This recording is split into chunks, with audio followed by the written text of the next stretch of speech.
சின்ன மருமகள் அப்கமிங் எபிசோடில் இங்கே தமிழ்ச்செல்வி பிரச்சாரத்தை எல்லாத்தையுமே முடிச்சிடுறாங்க. பிரச்சாரத்தை முடிச்சதுக்கு பிறகும் சேதுக்கிட்ட நெருங்கி பழக ட்ரை பண்ணுறாங்க. உடனே சேது கையை விடுடி அப்படின்னு சொல்லிட்டு சேது சொல்கிறாரு, இங்கே பாரு, இந்த பிரச்சாரத்துக்காக தான் நான் உன் கூட நெருங்கி பழகினேன். ஏன்னா நீ பண்ண தப்புனால தான் இங்கே இவ்வளோ பிரச்சனையுமே. அதனால தான் உன் கூட சேர்ந்து இந்த பிரச்சாரத்தில் நான் கலந்துக்கிட்டேன். அதுக்காக தான் உன் கூட நானும் சேர்ந்துருக்க மாதிரி நடித்தேன். பிரச்சாரம் முடிஞ்சது, உன்னுடைய அந்த நடிப்பு முடிஞ்சது. எப்போதுமே நீ பண்ண தப்பை நான் என்றைக்கும் மறக்க மாட்டேன் அப்படின்னு சொல்லிட்டு, மாமா நீங்கள் வீட்டுக்கு வந்துடுங்க, நான் போயிட்டுருக்கேன்னு சொல்லிட்டு சேது கிளம்பி போகிறாரு. உடனே கருப்பு சொல்கிறாரு, தமிழ்ச்செல்வி கொச்சிக்காதம்மா, அவனை பார்த்தா தெரியும்ல அப்படின்னு சொல்லுவோம். அண்ணன் எனக்கு அதை பற்றி கவலையே இல்லைண்ணே. அவர் என்ன எவ்வளோ திட்டினாலும் கண்டிப்பாக நான் கோச்சிக்க மாட்டேன். ஏன்னா அவரை பற்றி எனக்கு தெரியும். எத்தனை நாளைக்கு இந்த வீம்புன்னு நான் பார்க்குறேன் அப்படின்னு சொல்லிட்டு தமிழ்ச்செல்வி போகிறாங்க. ஒரு பக்கம் இங்கே வீட்டில் போயிட்டு ராஜாங்கம் உட்காந்துருக்காரு. உட்காந்தது மட்டும் இல்லாமல் அடுத்தது நாளைக்கு பூத்துக்கெலாம் போயிட்டு ஆளுங்களை இது பண்ணணும் அப்படின்னு சொல்லிட்டு சேது வர சொல்லுங்க அப்படின்னு சொன்ன உடனே எல்லாருமே சேது வர சொல்கிறாங்க.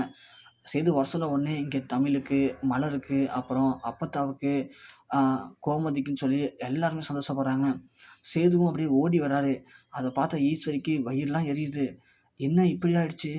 மாமா அப்போ மன்னிச்சிட்டாரா? ஐயையோ அவ்வளோதானா அப்படின்னு நினைக்கிறாங்க. ஆனால் சேது வந்தோடனே தான் ராஜாங்கத்துக்கு புரியுது, சாரி நான் வாய் தவறி கூப்பிட்டுட்டேன், போஸ் வர சொல்லு சன்னியாசி அப்படின்னு சொல்கிறாங்க. உடனே ஈஸ்வரி போயிட்டு, டேய் போஸு வா வா பெரியப்பா கூப்பிட்றாரு ஒடியா ஒடியான்னு சொல்லி இங்கே அழைச்சிட்டு வராங்க. வந்த உடனே போஸு நாளைக்கு போயிட்டு பூத்து கமிட்டி வேலையெல்லாம் பார்த்துக்கோ அப்படின்னு சொல்கிறாங்க. சரி பெரியப்பா அப்படின்னு போஸ் சொல்கிறாரு. இங்கே ஒரு பக்கம் சேது அப்படியே மனசு உடைஞ்சு போயிடுறாரு. ஒரு பக்கம் சாவித்திரியும் தாமரை யோசிக்கிறாங்க. என்ன தாமரை, நாம் நேற்று ஒரு மருந்து கொடுத்தோம்ல, காலையில் கொடுத்தோம். ஆனால் இது வரைக்கும் அந்த தாமரை தமிழ்ச்செல்விக்கு ஒன்றுமே ஆகலையே அப்படின்னு சொல்கிறாங்க. நீ கரெக்டான மருந்தை கலந்து கொடுத்திய தாமரை அப்படின்னு கேட்கவும், அம்மா நீ தானம்மா பீரோவில் வச்சுருந்த, அந்த மருந்து தான் நான் கொடுத்தேன் அப்படின்னு சொல்கிறாங்க. ஆமாண்டி, அந்த மருந்து தான் அந்த மருத்துவச்சியும் கொடுத்தா. இந்த மருந்தை குடித்தா எப்படியாப்பட்ட கர்ப்பமாக இருந்தாலும் கண்டிப்பாக களைஞ்சு போயிடும், வயிற்றில் ஒரு புழு பூச்சியும் இருக்கான்னு சொன்னான். அந்த மருந்து தான் நம்மளும் கொடுத்தோம். ஆனால் எப்படிடி அப்புறம் கர்ப்பம் கலையல அப்படின்னு கேட்குறாங்க. அம்மா எனக்கு மட்டும் நம்ம தெரியும் அப்படின்னு சொல்ல, ஒரு வேளை நைட்டு தான் கலையுமோ, வா அந்த தமிழ்ச்செல்வி என்ன பண்ணுறான்னு பார்த்துருவோம் அப்படின்னு சொல்லிட்டு இங்கே சாவித்திரியும் தாமரையும் வராங்க. பார்த்தா தமிழ்ச்செல்வி வேலையெல்லாம் முடிச்சுட்டு அவங்க இடத்துக்கு போகிறாங்க. உடனே இங்கே சாவித்திரி, தமிழ்ச்செல்வி அப்படின்னு கூப்பிட்றாங்க. சொல்லுங்கம்மா அப்படின்னு கேட்டதும், என்னம்மா பிரச்சாரம்லாம் முடிஞ்சிச்சா, நல்லபடியாக பண்ணியா நின்று அப்படின்னு கேட்குறாங்க. தமிழ்ச்செல்வியும் யோசிச்சுக்கிட்டு, பண்ணேம்மா, நல்லா தான் பண்ணேன் அப்படின்னு சொல்கிறாங்க. சரிம்மா சாப்பிட்டியா அப்படின்னு கேட்குறாங்க. சாப்பிட்டேம்மான்னு சொல்கிறாங்க. உடம்பு நல்லா இருக்கா அப்படின்னு கேட்டாங்க. நல்லாதாம்மா இருக்குது. ஏம்மா அப்படின்னு கேட்க, இல்லை பிரச்சாரத்துக்குலாம் போனியே, அதான் கை கால் வயிறு வலிக்குதான்னு கேட்டம்மா அப்படின்னு சொல்ல, ஐயோ அதெல்லாம் இல்லைம்மா நல்லாதாம்மா இருக்குது அப்படின்னு சொல்கிறாங்க. சரி சரிம்மா போம்மா அப்படின்னு சொல்லுவோம். தமிழ்ச்செல்வி யோசிச்சுட்டே போகிறாங்க. என்ன இவங்க எப்போதுமே நம்மளை ஏதாவது ஒரு குறை சொல்லிக்கிட்டே இருப்பாங்க.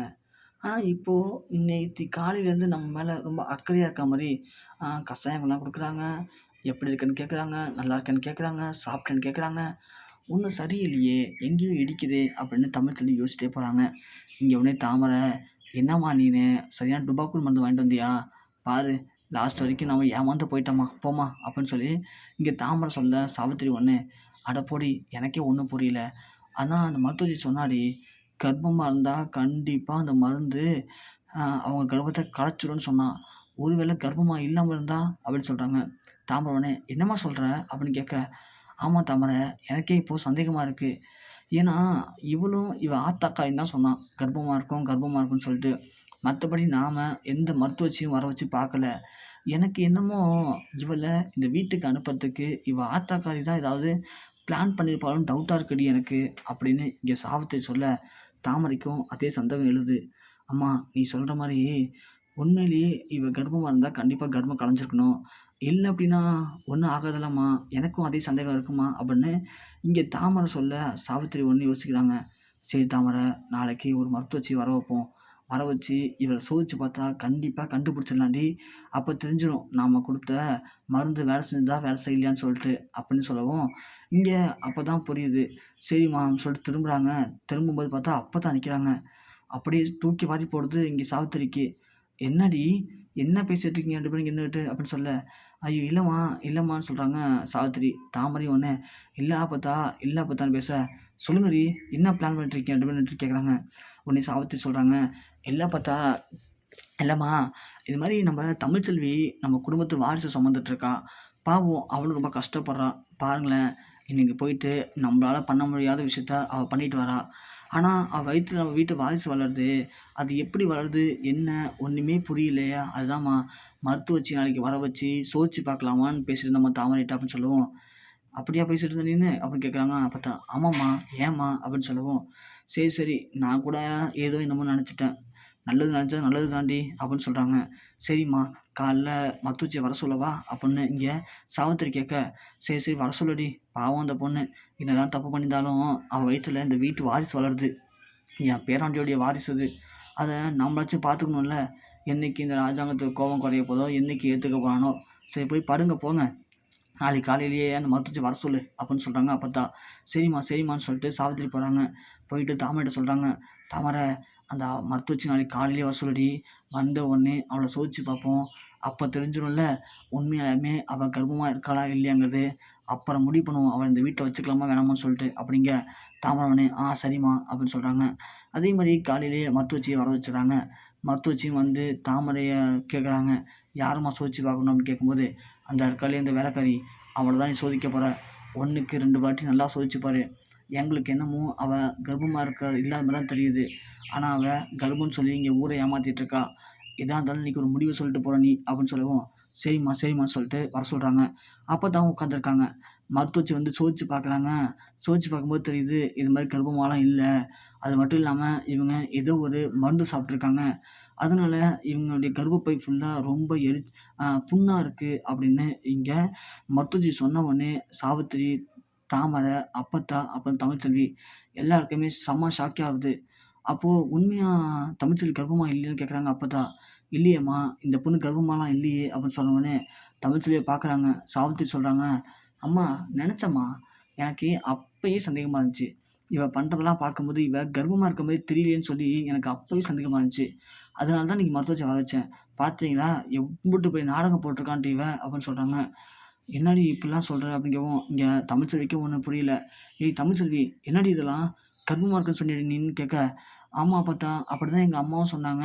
ஆனா இந்த மருத்துவச்சி கர்ப்பம் இல்லன்னு சொல்றாங்களே" அப்படின்னு சொல்ல, "அப்போ உனக்கு தெரியாதான்னு?" கேட்குறாங்க. "எனக்கு தெரியாது அத்தா. எங்க அம்மா தான் சொன்னாங்க" அப்படின்னு சொல்லும்போது தான் இங்க சாவித்திரி சொல்றாங்க, "அம்மா, இது எல்லாமே நடிப்பும்மா. இவங்க நம்மள நம்ப வச்சு கழுத்த அறுக்கிறதுல இவங்களுக்குலாம் புதுசா?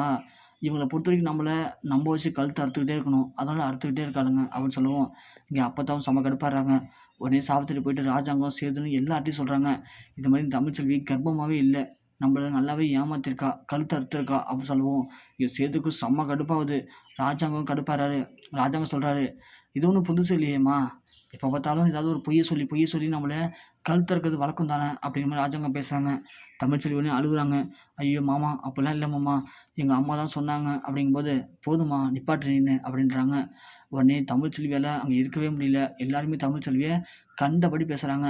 தமிழ்ச்செல்வி உடனே இனிமேல் நான் இங்க இருக்கிறதுல அர்த்தமே இல்லன்னு சொல்லிட்டு பேக்க தூக்கிக்கிட்டு அவங்களோட வீட்டுக்கு கிளம்புறாங்க.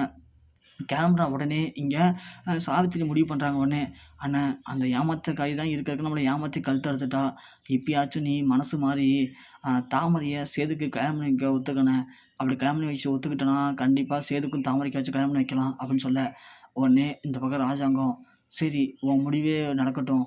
சேதுக்கு கல்யாணம் பண்ணி வச்சுருவோம்" அப்படின்னு சொல்றாங்க. சேதுவால ஒண்ணுமே பேச முடியல. தான் அப்பா பேசினா அப்படின்னா கண்டிப்பா நான் தாமரை கல்யாணம் பண்ணிக்க ஒத்துக்கிறேன்னு சொல்லவும், இங்க சாவித்திரி உடனே சொல்றாங்க, "சரி சேது, நீ தாமரை கல்யாணம் பண்ணிக்க" அப்படின்னு சொல்லவும், இங்க சாவித்திரிக்கு ஒரே சந்தோஷம் தாங்கல. பரவால்ல, நாம ஆசைப்பட்ட மாரியே இந்த தமிழ்ச்செல்விய இப்போ வீட்ட விட்டு தொரத்திட்டோம். அது மட்டும் இல்லாம நம்ம தாமரையும் சேதுக்கு கல்யாணம் பண்ணி வைக்க போறோம்ன்னு சொல்லி ரொம்ப சந்தோஷத்துல துள்ளி குதிக்கிறாங்க சாவித்திரி. உடனே தாமரைட்ட சொல்றாங்க, "தாமரை, பாத்தியா? நம்ம நெனச்ச மாரி நடந்துருச்சு. நீ தான் தாமரை இனிமே சேது பொண்டாட்டி. இனிமே சேது கூட சேர்ந்து நீ நெறைய குழந்தை பெத்துக்கணும். இந்த குடும்பத்தோட வாரிச நீ தான் பெத்து குடுக்க போற. இனிமே இந்த சொத்து முழுக்க நமக்கு தான் தாமரை" அப்படின்னு சொல்லி தாமரைய புடிச்சு ஆட்டுறாங்க. உடனே தாமரை, "அம்மா, அம்மா, என்னம்மா பண்ற? என்னம்மா பண்றன்னு?" சொல்லி கேட்க, சாவித்திரி அப்பதான் கண் விழிச்சு பார்க்குறாங்க. சாவித்திரி கண்டது எல்லாமே கனவுன்னு சொல்லிட்டு. உடனே தாமரை சொல்றாங்க, "என்னம்மா பண்ற?" அப்படிங்கவும், "ஓ! எல்லாமே கனவாடிங்கிறாங்க. ஏம்மா? "என்னடி?" அப்படின்னு சொல்ல, "அட போம்மா, கம்முனு படும்மா. காலைல தானே மருத்துவச்சி வரேன்னு சொல்லியிருக்காங்க. மருத்துவச்சி வந்து சோதிச்சு பார்த்தா தான் தெரியும். தமிழ்ச்செல்வி கர்ப்பமா இருக்காளா இல்லையான்னு சொல்லிட்டு." ஆமாடின்னு சொல்லிட்டு அப்படியே தூங்குனாங்க 2 பேருமே. ஸோ காலையில மருத்துவச்சி வந்து சோதிச்சு பார்த்து சொல்லப் போறாங்க, தமிழ்ச்செல்வி கர்ப்பமா இல்லையான்னு சொல்லிட்டு.